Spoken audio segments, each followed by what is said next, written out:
everybody, and welcome to the first episode of It's Good Show, or The It's Good Show. I'm your host, Drew, and Selection Sunday 2022 has just come to a conclusion. And I'm pretty excited. This is almost like a national holiday for me, so we're going to get into that.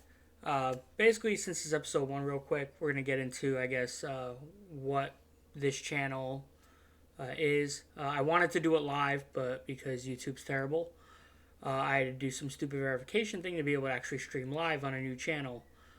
So I'm recording this, and this will be uploaded immediately after. But I am recording this just before 6 Central on Sunday, March 13th. So yeah, what this show is going to be is just it's sports talk. My other YouTube channel is pretty much a gaming channel, which is fun and all, but probably my biggest love besides video games is sports, and I've been wanting to do this for a while, and decided to finally do it. So yeah, it's just going to be a sports talk thing. Goal is to do this live every Tuesday night around 7, maybe 7:30 Central Time, and just go over recap the week in sports, I guess, or recap whatever is going on in the sports world. So for this first episode is going to be basically Selection Sunday. As you can see, we have our game plan. We're going to be going over the bracket. Not going to really be revealing anything at this point. I think anybody who's watching knows who's in, who's out. But I'm going to go over some of the matchups. I'm going to go over some predictions of very, very early predictions. This isn't my bracket I'm creating or anything. Way too early to do that. But go over some predictions from some themes I've seen, not just through the year, but definitely through this past week, Champions Week. And then we're going to do It's No Good, which is going to be my low lights of the week in sports, mainly from a personal bias perspective, and It's Good, the highlights of the week for my personal highlights in the week of sports.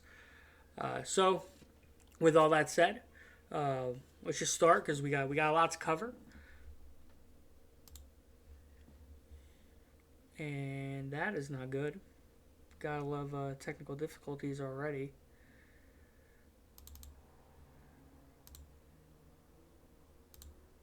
There we go. So, we're going to start with the West. This is actually where it started on the broadcast, too. The number 1 overall seed, Gonzaga, out of the West Coast Conference, winning not just their West Coast Conference regular season, but also winning the West Coast Conference tournament this past week as well. They will be playing in the first round against the number 16 seed, Georgia State. I don't think Gonzaga is going to have too much of an issue in this game, but you never know. Georgia State could, have that upset, sort of like how Virginia got upset a few years ago. Next, we have Boise State against Memphis. They were mentioning this a lot on the broadcast, and I definitely agree. I think a lot of the 8-9 matchups are going to be, so close, and I think that come that second round, the winner of that 8-9 matchup is going to give the number 1 seed a big run for their money because, they're just so stacked. Boise State, Memphis. Boise State, pretty impressive this year. Memphis, just watched them today, unfortunately falling to Houston in their tournament final, but did defeat Houston twice this year. Penny Hardaway's got them looking real good. So, yeah, Memphis is looking good. Next, we got Yukon out of the Big East, and you're going to be hearing a lot of Big East schools. There's actually 6 Big East schools that are in the dance this year. They're going to be playing New Mexico State. Nothing against New Mexico State, but Yukon this year has just looked so good, and definitely back to playing real Big East basketball. That tough, gritty, style, physical style. Yukon has really good wins this year. They've beaten Villanova, and they had a good run in the Big East tournament. Next, we have Arkansas and Vermont. Vermont, a staple in the NCAA tournament. You almost always hear them in the tournament. Arkansas, normally I'd probably go with maybe an upset with Vermont winning because Vermont is very experienced in the tournament. But the SEC surprisingly has looked very good this year, and Arkansas is definitely deserving of being in the tournament. So that's a good matchup, but wouldn't be surprised if Vermont could steal a win from Arkansas. Next, you have Alabama versus question here. This is going to be the winner of the first play-in game, which is going to be Rutgers and Notre Dame. Huge bias, if you can see my shirt, of Rutgers. I was relieved that they got announced in, but I'm very annoyed that they're having to play in the play-in game.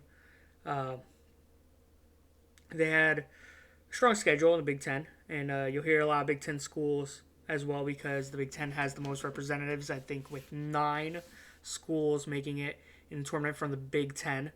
But yeah, Rutgers, Notre Dame winner will play Alabama. Alabama had stretches this year where they looked really good and other stretches where they looked just like another SEC school from years ago.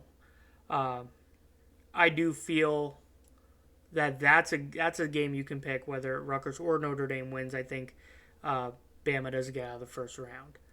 But yeah, we're gonna cover the play-in games towards the end. But yeah, Rutgers and Notre Dame play in the first play-in game. Next, we have Texas Tech and Montana State. Texas Tech, a lot of momentum, played very well up to the final against Kansas, but in the Big 12 tournament. But Texas Tech, I feel, is definitely a team that can get to the Elite Eight, just based on how they played so far. At the very least, Sweet 16. I don't see the Rutgers Notre Dame winner, if they do beat Bama, beating Tech. But you never know, Montana State could upset them. But Texas Tech is what I would think. Michigan State and Davidson. Interesting matchup. Michigan State looked pretty good. They had a rough Big Ten semifinal matchup, but looked pretty good through up to that point. Davidson was the number 1 seed in their tournament. Ended up falling to Richardson, I think it is Richmond. We'll see that later in the bracket.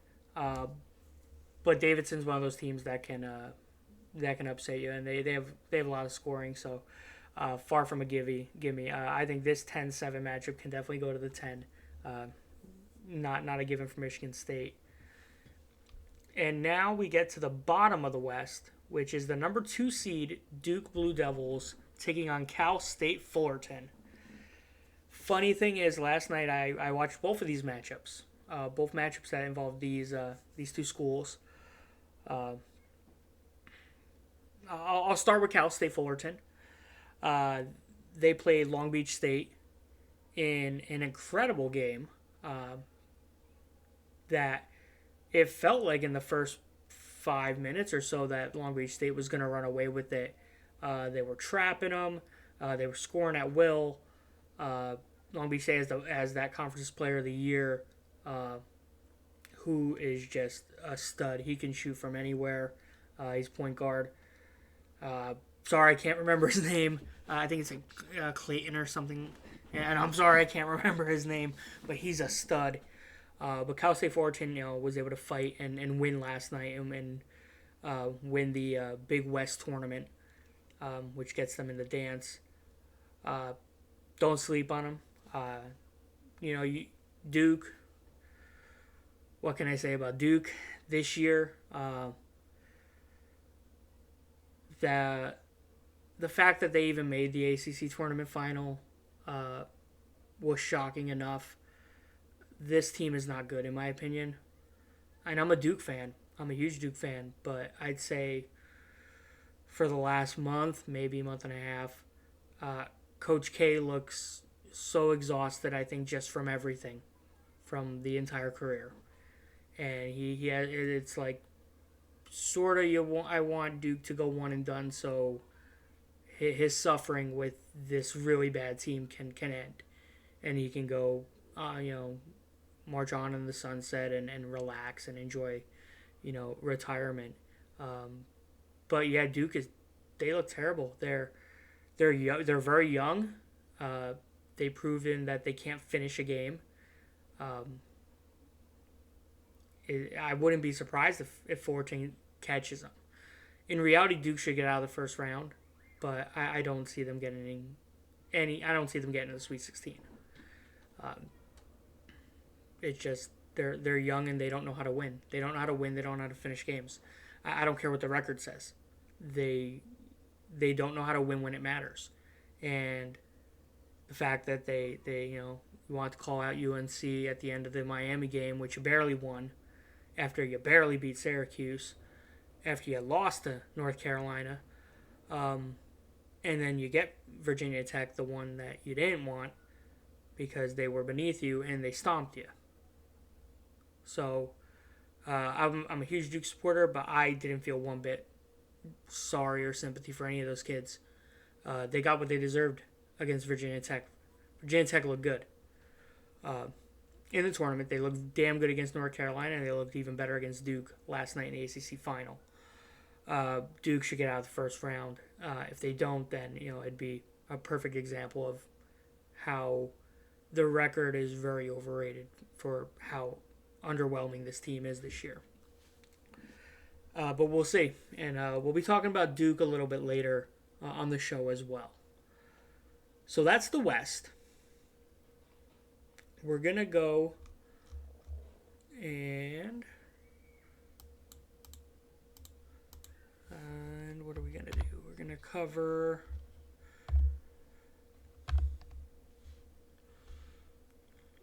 to cover the South. In the South, we start with Arizona, I believe it's the number 2 overall seed, which will be Arizona. Winning the Pac-12 regular season, as well as winning the Pac-12 tournament last night in a crazy game against UCLA. Props to both teams on that. Definitely a very entertaining game. They're going to be playing the winner of a play-in game, and that play-in game is going to be Texas Southern, I believe, and Texas A&M Corpus Christi. I think that's what it is it? Or is it? No, that's wrong. It's Wright State and Bryant. These were two of the teams that first got their automatic bids were Wright State and Bryant. They were from, not number 1, number 2, but they were some of the earlier ones I remember hearing clinched automatic bids. So, we're going to cover the first 4 a little bit more later. But yeah, that's who Arizona's going to play in the first round. I don't see Arizona having any trouble with either of those teams. Like I said, anything can happen. The whole Virginia, from a few years ago happened, but I don't see that happening this year with Arizona. Arizona's very good. Next, we've got Seton Hall, another one of my favorite teams representing Jersey, our second Jersey school in the tournament. Seton Hall was definitely going to make it in with their body of work. Was a shame they didn't perform as well in the Big East tournament. They didn't go one and done in it, but they went 2 and done. Ended up losing out to Yukon, but Yukon's very good, as we talked about earlier. They're going to be playing against TCU. TCU's another really good team. Another case of the 8-9 seeds of a match that can go either way, and that I feel the winner of this game will give Arizona a run for their money, and we'll see what happens. Seton Hall has some really good wins. They've beaten Texas this year. They've beaten teams inside the Big East. TCU, no slouch either. So we'll see what happens there. Another really good 8-9 matchup. Now we have Houston versus University of Alabama Birmingham, UAB. I just watched Houston. They defeated Memphis to win their conference tournament. Houston had lost 2 matches to Memphis this year, so third one wasn't the charm for Memphis. Houston looks very strong again. Final 4 last year. High scoring, very physical team. That Memphis-Houston game was very physical. Houston can get down with it, and I can definitely see them in the Elite Eight. No doubt about it. But UAB, we'll see. It's March. It's time for upsets. But Houston's looking very good. Illinois and Chattanooga. Be honest, I don't know much about Chattanooga this year, but they're in it. And honestly, if you're in the tournament, then you know how to play. There aren't really sympathy spots in the tournament. So, but Illinois, another Big Ten school in it, was another number 1 seed that did not win their conference tournament. But Illinois was very strong this year in the Big Ten, and I don't see them really having any problems with Chattanooga. But we'll see.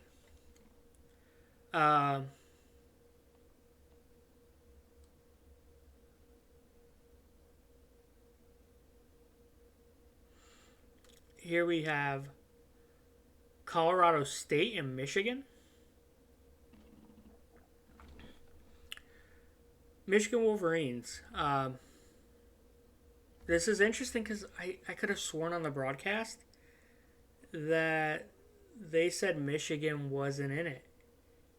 But Michigan's in it. I might have just heard wrong. Michigan, Colorado State, an 8-11 or a 6-11 matchup. I'm sorry, I know Michigan's 11th, but Michigan's got to be the favorite in this matchup. They're really good. And I think even though they didn't perform well in the Big Ten tournament, but they lost to Indiana, and Indiana went on to the semis. So, not going to really fault them there. Indiana looked really good in the Big Ten tournament. I think Juwan Howard being back could be some more inspiration. It didn't really show it, I guess, in the Indiana game because they blew that big lead. But I don't see Michigan losing to Colorado State. I don't see Michigan winning this an upset. Michigan's got to be the favorite. But again, like everything, we'll see. But I think Michigan is the favorite here.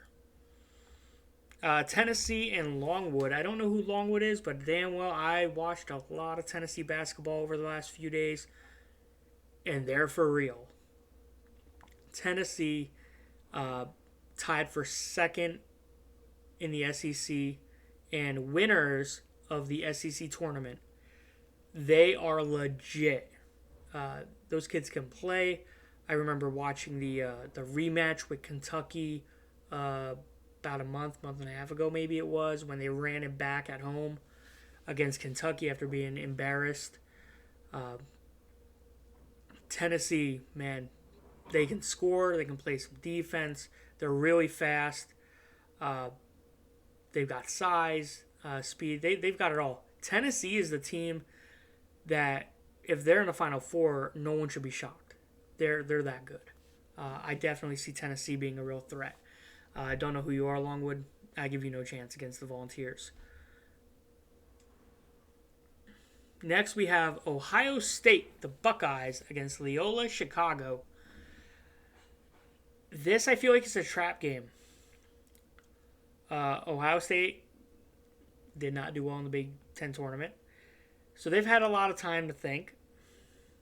They're going to be the favorite here, but if we remember anything from tournaments past, Loyola Chicago is no joke.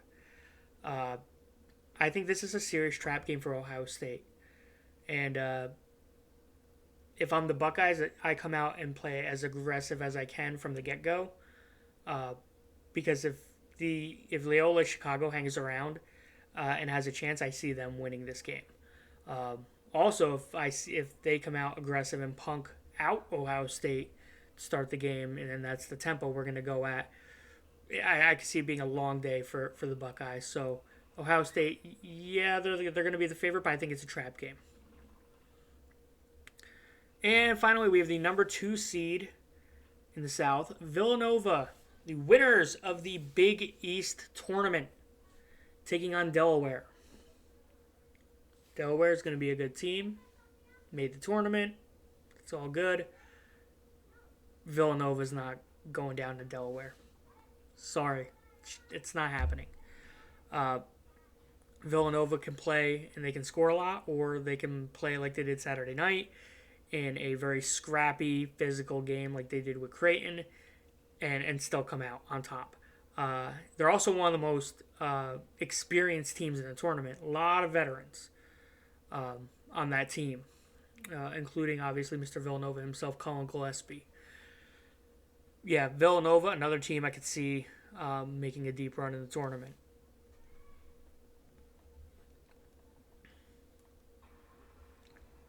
So now I think we're going to head out to the East Coast and check out what we have on the East Coast. Here we go. We got the Midwest over there too. First, so we have the number 1 seed out of the East and the number 3 seed, I believe, overall, the defending national champion Baylor Bears. They're going to be playing against Norfolk State, if I could speak, in the first round. They're in Fort Worth. So I don't think there's going to be much to say about this. Baylor had another really good year this year. And, they got upset by Oklahoma. But if championship week this year has shown anything, that it was a lot of number 1s got upset, and a lot of results happened that surprised a lot of people. But Baylor, I don't see them falling to Norfolk. They lost to Oklahoma, but besides that game, they look so focused and so locked in. Definitely at least an Elite 8 run, I think, for Baylor. Next, we got University of North Carolina, the Tar Heels against Marquette. ACC Big East matchup here. Good matchup. UNC has some momentum. Yeah, they lost to Virginia Tech, but so did Duke. And before that, UNC ended up beating Duke in Coach K's final home game last week. UNC's got a lot of momentum. I can't stand them, but if I'm going to be real, they can make the Sweet 16, no problem. But this is far another 8-9 matchup that I feel can give Baylor a lot of hardship. Either one of these teams will give Baylor a run for their money. And, wouldn't be surprised if Baylor loses in the second round, having to play one of these two. But, yeah, I'd say almost a pick'em game. But, yeah, I would go with North Carolina being the favorite in this one, just based on the momentum they have currently. Next, we're going to have St. Mary's playing against the play-in winner from the East, and that'll be the winner of Wyoming and Indiana. So first we'll cover St. Mary's. Not their first trip to the dance. They're the 5 seed. I see them being the favorite in this matchup if Wyoming beats Indiana. If Indiana beats Wyoming, I see it being a toss-up. Indiana looks really good this year. At least this time of the year right now. Indiana looks really good. And, I could see Indiana getting past St. Mary's. But they have to first get past Wyoming. So, we'll see. Next, we have UCLA, the Bruins, taking on Akron. I don't think there's going to be much to say about this one. I see UCLA beyond a heavy favorite here. UCLA looks really good, and they were as close as you can get pretty much with winning the Pac-12 tournament last night against Arizona. They play some defense, not as physical, but they do play some defense, and they can score all over the place. They've got a lot of good shooters across their lineup. So yeah, UCLA can score. They'll score in bunches, and yeah, I think they're just going to be too much to take when it comes to Akron.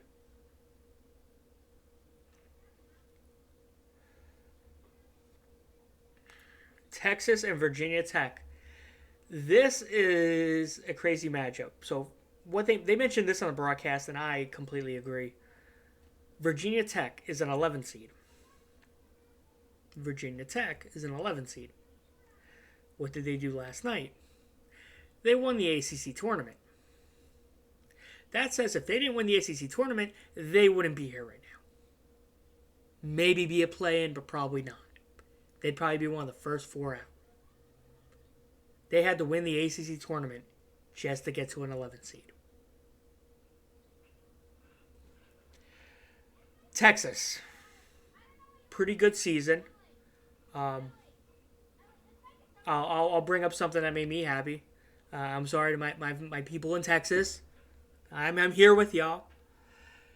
Very happy when they lost to Seton Hall. That was the same night that Rutgers beat Purdue when they were the number 1 team in the nation with the buzzer beater half court. And was happy that Seton Hall also was able to beat Texas. Texas was ranked too, so that was a great night. But besides that, Texas had a damn good season. And with the fact that Seton Hall has even made the tournament, they've had the wins they've done, you can't even call the Seton Hall loss a bad loss for Texas, and that's not even being biased. Texas had a pretty good year. They seem a little tired. And if that's the case, this 6-11, you might want to flip those numbers. Because if they're tired at all, because of the grind of the season, Virginia Tech, I think, is just getting warmed up. Virginia Tech is your team, I say, like a Tennessee, where they can make a deep run. They proved it. They beat UNC and they beat Duke, two powerhouses. Now, they're familiar with those teams, yes, but they did beat them, and they beat them at a neutral site.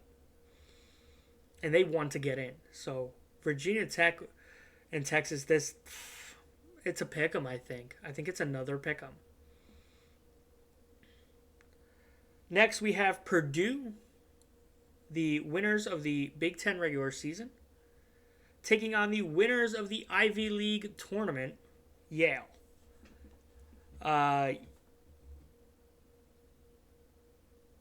This could be another trap game almost. Purdue should be the heavy favorite. But if they're thinking at all about the Iowa game, Yale can catch them.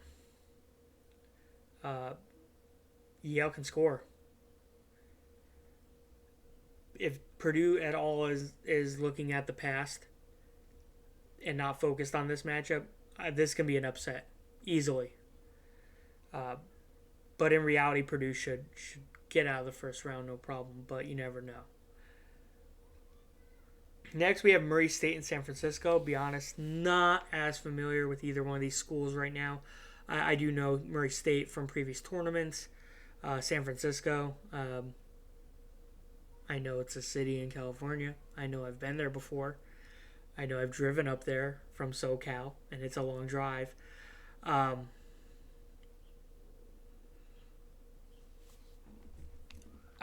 believe Murray State. I'm going to see if we have. I don't want to see a matchup. Where's the records?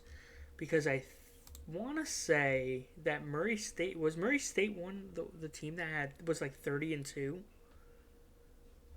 I'm gonna look that up because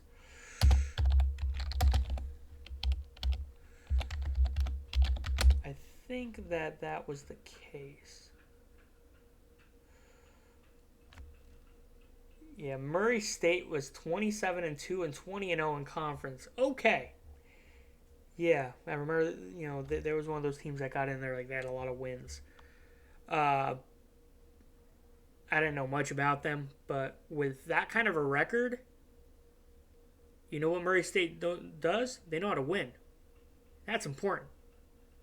We talked about with Duke before. Those kids don't know how to win. They don't know how to finish. Yeah, you're playing in a different conference, but these guys at Murray State know how to win. 27-2 and 20-0 in conference. You know how to finish games.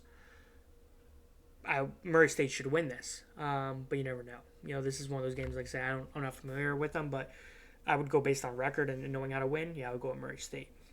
The final game in the East is going to see the number 2 seed Kentucky against St. Peter's. Kentucky should take this. Kentucky looked really good all year, I guess, except 2 of the matchups against Tennessee.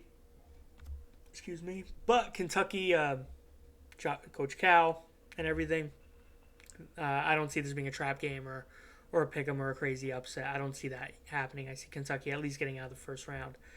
If anybody's Cinderellism, it might be Murray State. So, we are about to head to the final quadrant of the tournament. That's going to be the Midwest, and the Midwest play-in is going to be Texas Southern against Texas A&M Corpus Christi. And didn't watch a bunch of Texas Southern, but I did see Texas A&M Corpus Christi play. I believe it was Friday night. Was it Friday night or was it Saturday night? I don't recall what night, but I remember seeing them play, and they look good. A&M CC looked really good. A lot of good shooters. So, and then the winner of that game gets the privilege of going and playing the number 4 seed overall, the number 1 seed in the Midwest, the Kansas Jayhawks. And as nice as Texas A&M Corpus Christi looks, Kansas is probably, if I was at gunpoint right now and I had to pick a team that's going to win it all, I'd pick Kansas. They're the only, I'd say, major big team, and I'm not just talking about the top, the 4 number 1 seeds, but a bunch of number 2s as well. They're the big powerhouse teams. They're the only ones that look consistent. There was no worry of them not winning the Big 12 tournament this year, and they just look consistent. They look as consistent can be, and Bill Self has them on point. So yeah, I don't see Kansas getting upset in the first round. I don't see them getting upset in the second round. I don't see them getting upset in the Sweet 16. I see them.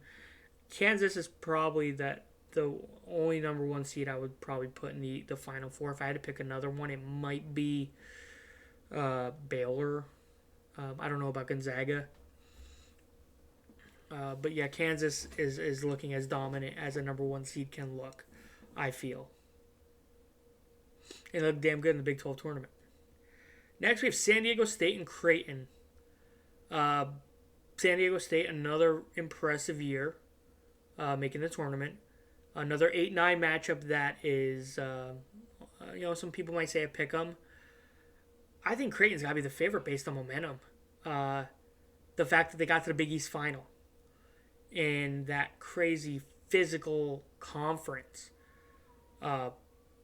Creighton looks good. Creighton looks really good.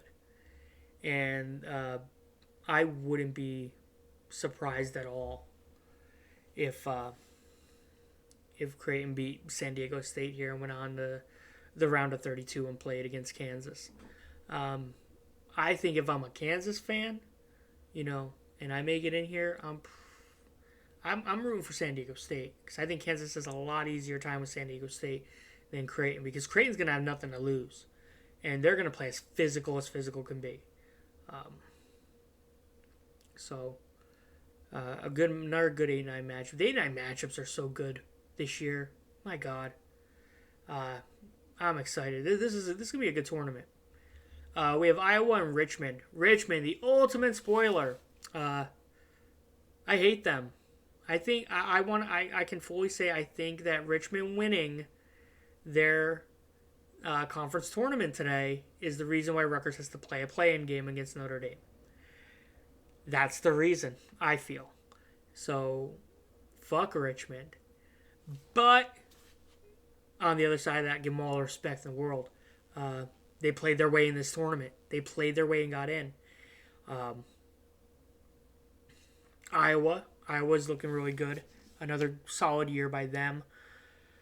I see the Hawkeyes they're definitely a favorite for a reason, and they should be the favorite in this matchup. But with how fast Richmond was playing today against Davidson, if Richmond beat Iowa, I wouldn't be surprised.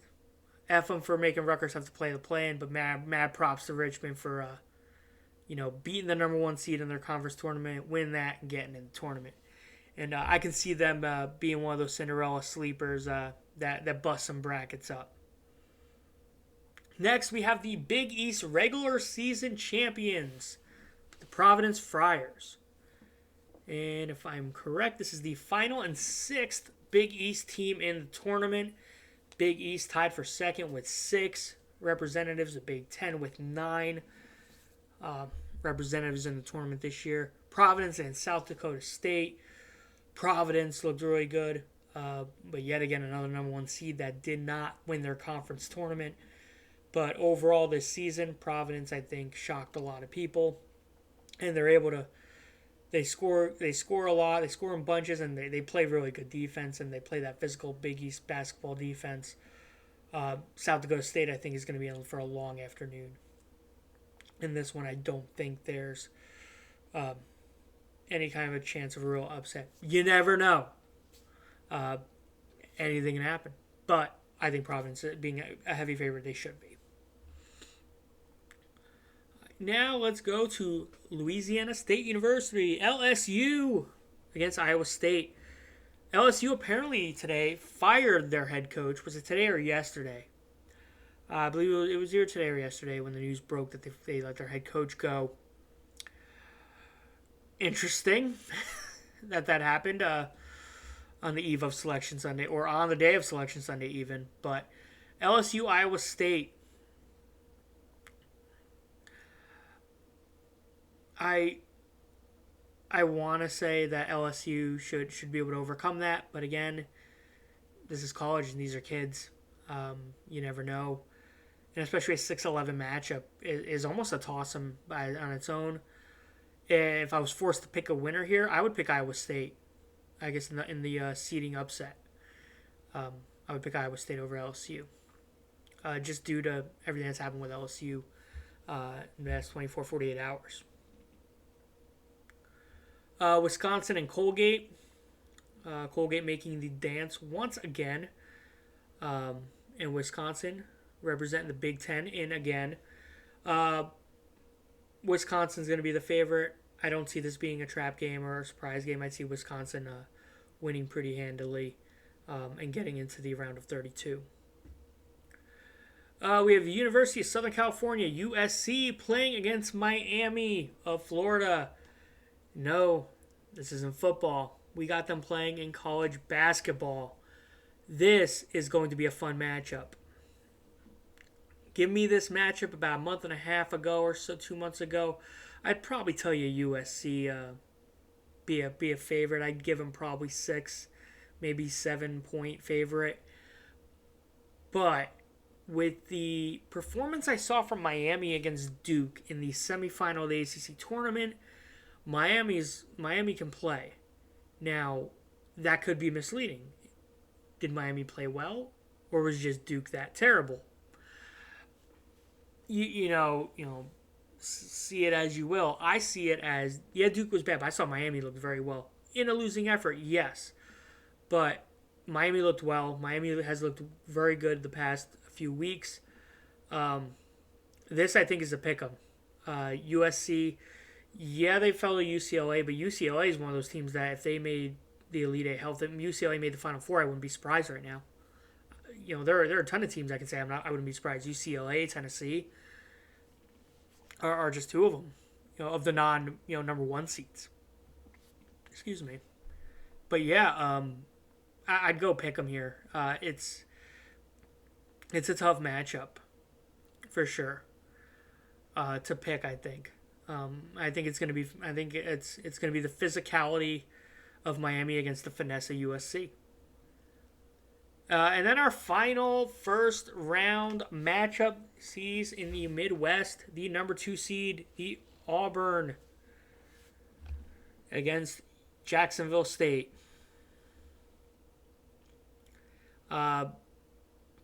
Auburn, the SEC regular season winner, did not, win the tournament, of course, because that was one of the many number 1 seeds that did not win their tournament. They fell to A&M and Texas A&M. And not A&M Corpus Christi, but Texas A&M. And we're going to talk about A&M here in a second.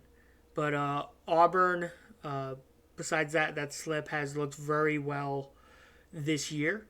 I feel as one of the teams that has made the SEC credible when it comes to basketball. And Jacksonville State, you guys made the tournament. You've got skills. You're going to need a lot to go right on your end and a lot to go wrong on the War Eagle end to pull that off. I think Auburn advances no problem. And I said we're going to talk about A&M a little bit.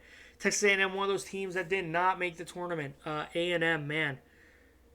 A&M played in the SEC tournament final today against Tennessee, and basically it felt like Virginia Tech. A&M had to win to get in, and they were just one win away from getting in the tournament. That happens. Right here you see all these playing teams. I'd say either Rutgers or Notre Dame probably is out. If A&M wins the SEC tournament today, Rutgers and Notre Dame, one of these two teams is probably not playing in. So, a crazy day. Those are our brackets. We're gonna, I guess, cover a little bit of the play-in. Like I said, if I'm picking right now, I'm picking Corpus Christi based on what I saw them play the other day. Indiana, Wyoming, I'm picking Indiana based on the crazy good Big Ten tournament run they had. These two, heads Wright State, tails Bryant. Honestly, I'm sorry I didn't follow you guys really much. That's how I'd have to pick. I'd pick that matchup, but I'm not picking either one of you to get out of your first round. The winner of that, Rutgers, Notre Dame. Man, I want to pick Rutgers because I'm a homer and everything, but I feel you can't go against Notre Dame either. This is a pick'em. On an unbiased side, this is a pick'em. I would say based on the quad one wids and the strength of schedule and what Rutgers did this year, they might be a little bit of the favorite, but Notre Dame is just as good. So, it's a pick'em. Really hoping Rutgers gets out of wins the play-in game. So there we have it. That's the entire bracket this year. Pretty pumped for it.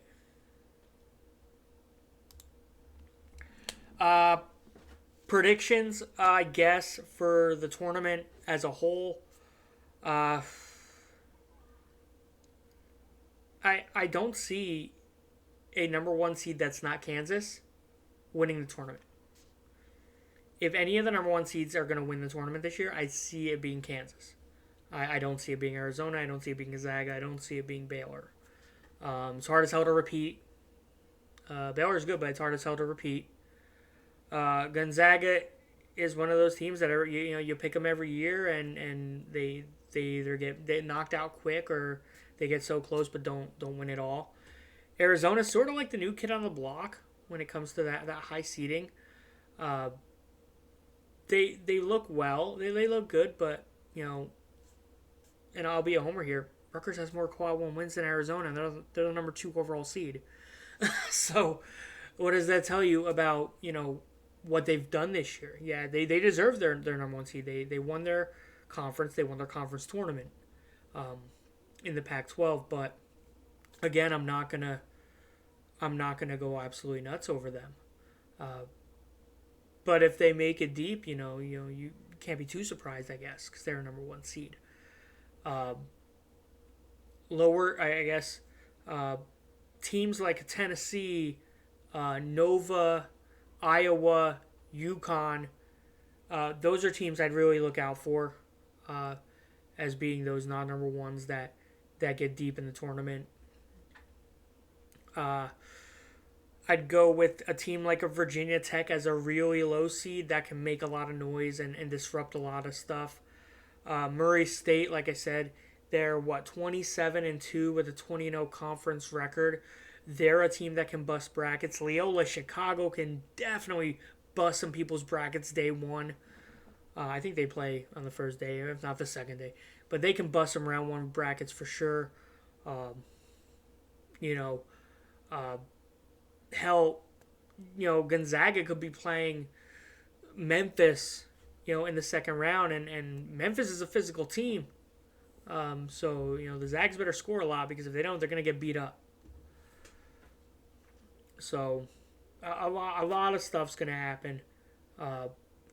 Crazy bracket this year. I think it's going to be one of the nuttiest things, and it's the first like real March Madness since before the pandemic. So pumped up as hell for it. Unfortunately, I love to take off work for the first round this Thursday and Friday, but I can't, unfortunately, this year.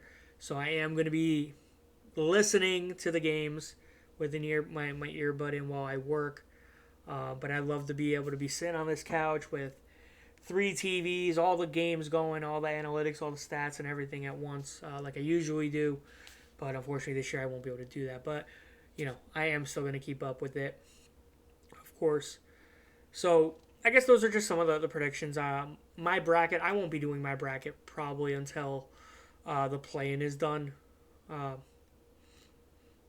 So it'll probably be like Wednesday night when I do my bracket, maybe or really early Thursday morning. At the latest is when I'll do my bracket. So that's I guess the March Madness stuff. As the game plan says, we have a couple segments coming up. We have It's No Good and It's Good. Now, these are going to be things, like I said in the beginning of the show, highlights of my week in sports, and then lowlights for It's No Good. So we're going to start with It's No Good because you don't want to end the show on a low light. My lowlights this week from a fan and everything was Champions Week, and it's not because of any one thing. My lowlights, Champions Week to me is It's No Good is the low light of the week for me because Seton Hall got knocked out in the second round. Rutgers went one and done. Duke got not just beat in the final, but they looked god-awful against Syracuse and Virginia Tech. And before that, they lost to North Carolina. So, yeah. When it comes to my own personal teams, my own schools and teams I support, been a really crappy week. Happy Rutgers is even in the tournament. Pretty crappy it has to be playing. But, yeah, those are my low lights of the week. But it's good. And the highlights for me this week, we're going to stick with basketball, but we're going to go to the pros. And we're going to go to the Brooklyn Nets. Wow. What a week for them. Winning to Philly. All the fuck Ben Simmons chants. All that. And they didn't even need Ben Simmons. All they needed was KD and Kyrie. And for once, a great supporting cast that did their job. And they beat the living hell out of the Sixers in their own house. Dominated. From start to finish. Completely dominated Philadelphia. What a game that was Thursday night. And then today, they played against the Knicks. And it was in Brooklyn, but it didn't matter if it was in MSG or Brooklyn, because either way, Kyrie wasn't going to play. And that's a whole subject for, I guess, a different channel or something. So Kyrie didn't get to play. Ben Simmons hasn't played in almost a year. Seth Curry is out with ankle soreness. The Knicks are bad. The Knicks are terrible. And I think the Knicks are tanking to get a higher lottery pick opportunity. And the Nets won by 3 points today because KD had to go do it all himself. He had some help, not going to lie. Dragic, Drummond, Johnson, Bruce Brown. Might not have the numbers-wise, but Bruce Brown, that guy's playing hard as he can every damn night. But KD threw up 51. And he needed to. And they beat the Knicks. A win that's needed. Every Nets home game feels like a must-win now because you don't have Kyrie. They have, 5 more road games? But really 4 because one of them I think is in the Garden. So I think Kyrie's available for, 4 more games? KD's going to have to carry it. Who knows when Ben Simmons comes back? What happens first? The NBA playoffs or Ben Simmons playing? Do we see him play before the playoffs? I'm hopeful we do. And if you watch the Philly game, the Nets have the whole team. You don't need Ben Simmons to score anything. He's not there to score. He's there to play defense. Something that people don't do anymore. He's there to play some defense. Let KD and Kyrie get all the buckets. Let them, get the role players involved. Let Seth Curry get a bunch of buckets. Let Bruce Brown do his thing. Let Drummond and Johnson get in the paint. Johnson can shoot. People forget about that big man. He can shoot. Ben Simmons is not there to give you, 30 and 10. 25 and 10. Ben Simmons is there to give you 12 and 5. 12 and 4 maybe.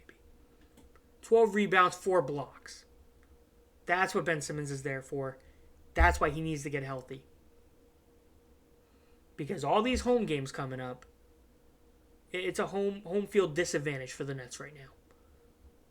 Because they're going to have to score a lot of points. And they have basically one guy who can do it. Seth Curry can do it as well when he's on the court, and this is nothing against him because since Seth Curry's came to Brooklyn, he's been kicking ass. He kicked ass against Philly. He basically was the reason they beat Sacramento. I don't know if that was his debut or not, but in that game, he was the reason they beat Sacramento.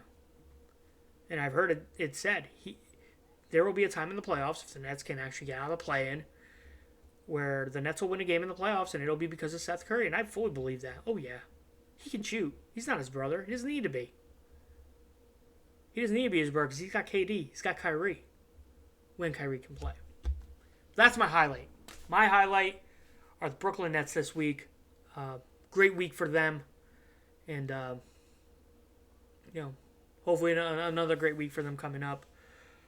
I'm excited as hell for the NCAA tournament. The playing games start this Tuesday night. They start at 6 Eastern, 5 Central on True TV. Does this say when our games are?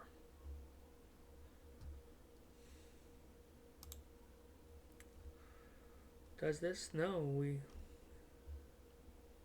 trying to see if we have a schedule. We do have a schedule. And I'll show you guys this before we end the episode. So it looks like the Tuesday night matchups are going to be the Indiana-Wyoming game and the A&M Corpus Christi and Texas Southern games. Times to be determined. Those will both be on True TV. And then Wednesday night is when we have the Notre Dame Rutgers game and the Bryant Wright State game. I hope that this game goes first. So I can, be home in time to watch this, because if this goes first, I'm going to be having to watch this on the way home, or listen to it on the way home from work, or maybe I'll see if I can leave early. Who knows? But yeah, those are our two playing games. I'm not going to cover the schedule for every first round matchup. But yeah, it's looking good. The next episode will be 1 week from tomorrow. So it'll be Monday, March 21st at 7 p.m. Central Time. And if all goes well, it'll be live on YouTube. If not, I might go on Twitch and then re-upload that to YouTube, because I do record these. But as of right now, it's going to be live next Monday night, the 21st of March. And we're going to be covering, recapping the first two rounds, as well as the play-ins for the NCAA tournament. Maybe some other stuff. We're going to do the It's No Good and It's Good segments as well. They can be from March Madness. It can be from anywhere else in sports. Like I'm just covering college stuff here. But it is March Madness at this time, so that's why we covered that this week. So I hope everybody enjoyed it. I hope everybody has a great night. And until next week, I'll see you then.